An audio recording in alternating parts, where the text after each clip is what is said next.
I just need money and vibes, don't need none of that toxic shit. Yo, what's going on? I just got back from my morning routine. I didn't record on the way there because I'm not really feeling the best. I was talking to one of the gardeners, to the custodians, and I see him every day at the exact same spot.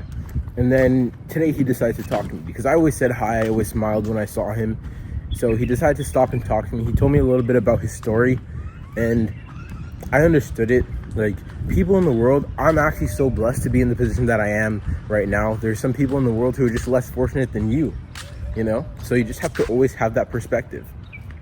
And what he was talking about is like, he obviously doesn't want to do this gardening job forever. He wants to go back to his home in Bangladesh and start a business, maybe with his brother. But the thing is, everyone in Bangladesh is poor. So I'm like, okay, so where else could you live? I'm trying to talk to him, but the English isn't really flowing because he doesn't really speak English. It's not his first language. So I'm like, where do you want to go? And he said places like Kuwait, Brazil, London, Malaysia, Canada, countries, right? And I was like, okay. He said that because these countries have money. That's what he said. So I'm like, okay, yeah. So when do you want to go there? And I couldn't really understand what he was saying then, but I didn't know whether or not I could tell him that I could teach him how to make money, right? With appointment setting, obviously, because I didn't know what type of phone he had. And then somebody called him, he pulled out his phone, it was a smartphone. So I'm like, okay. And he was asking me to like give him money, which I'm gonna give him some money tomorrow just to support him because the salary for gardening isn't the best. But he pulled out his phone and then I'm like, okay, yeah, do you have Instagram? And then he said, no, I don't have Instagram. There's problems I don't understand. I'm like, okay, download it and I'll teach you. He's like, no, I don't understand, blah, blah, blah, blah, blah. There's a problem with my phone. When I download it, I don't understand it. I use Facebook and WhatsApp.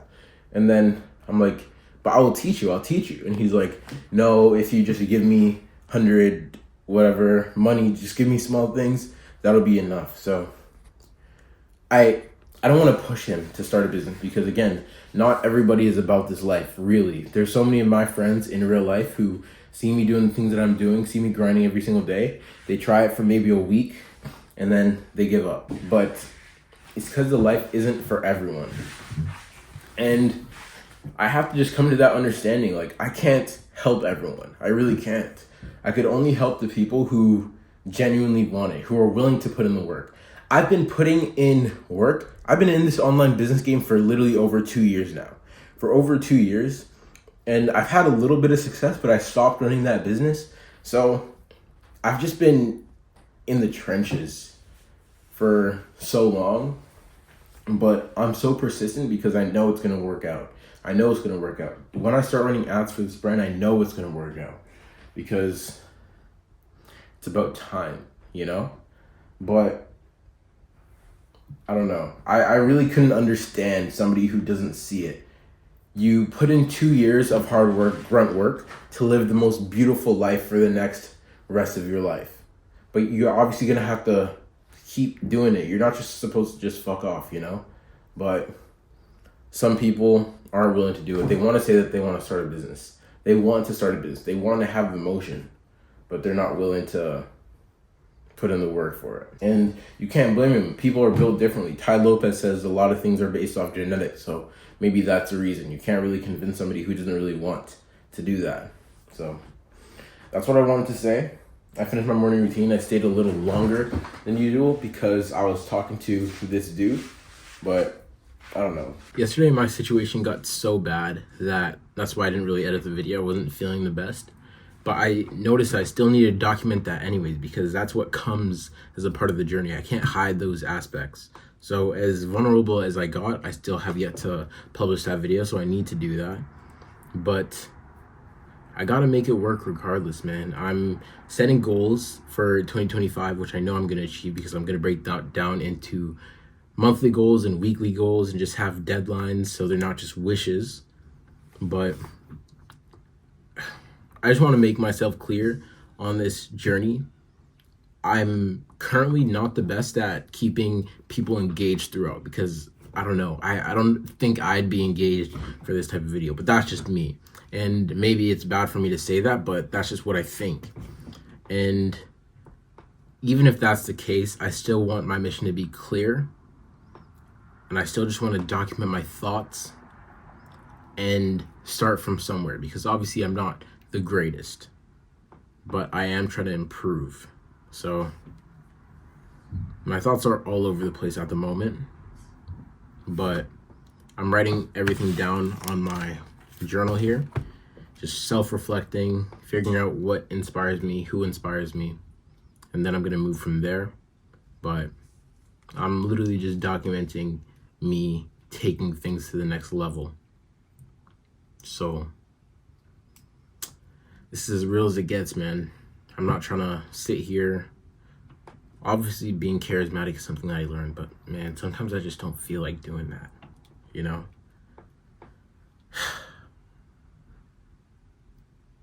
Sometimes I just don't feel like forcing it. Sometimes I feel down, you know? And it wouldn't be authentic for me to hide that just so I could be more charismatic and get more attention. Retention isn't what I want. I want to just document my journey. So I'm gonna get back to journaling, just writing down all these things. Then I'm probably going to dial for a little bit, and then I'm gonna edit the video and see how my day goes. I still haven't gone to the gym because I went out for brunch, so I'm gonna go later in the day. But I just need to get clear on a bunch of things and how this is gonna go.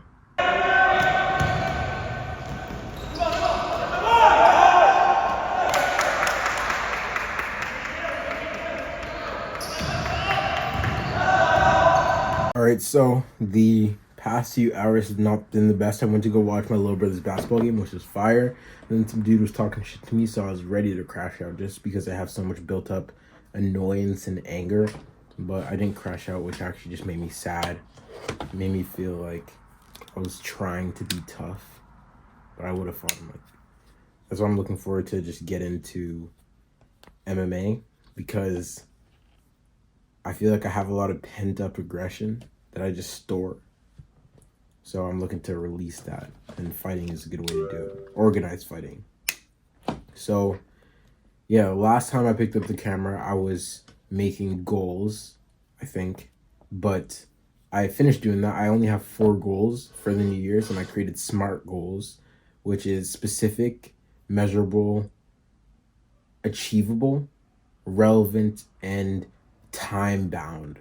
So I did that for all 4 of my goals. It's very, very specific of what I need to do, and I'm looking forward to it because I broke it down into not only yearly goals, but then quarterly goals. And then for the quarterly goals, I could break that down into monthly goals, and the monthly goals I could set to weekly goals, and the weekly goals I could do daily goals to get to the weekly goals. It really is just breaking every single thing down to the very, very smallest bits, the habits, and then you can achieve. Because I set big goals for this year, but the way that I set them, it's not like any other year. I'm using Iman's framework, which is just SMART goals. It's nothing really special.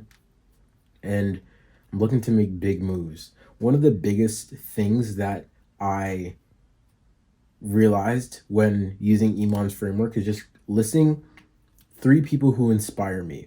Number 1 would be Samuel Onuha, because he's Nigerian. He's doing e-commerce, living a crazy baller lifestyle, and he inspires me. Like, if you have that much amount of wealth and just a good foundation, plus he's Nigerian, but I just have different beliefs than him in some areas, which is cool.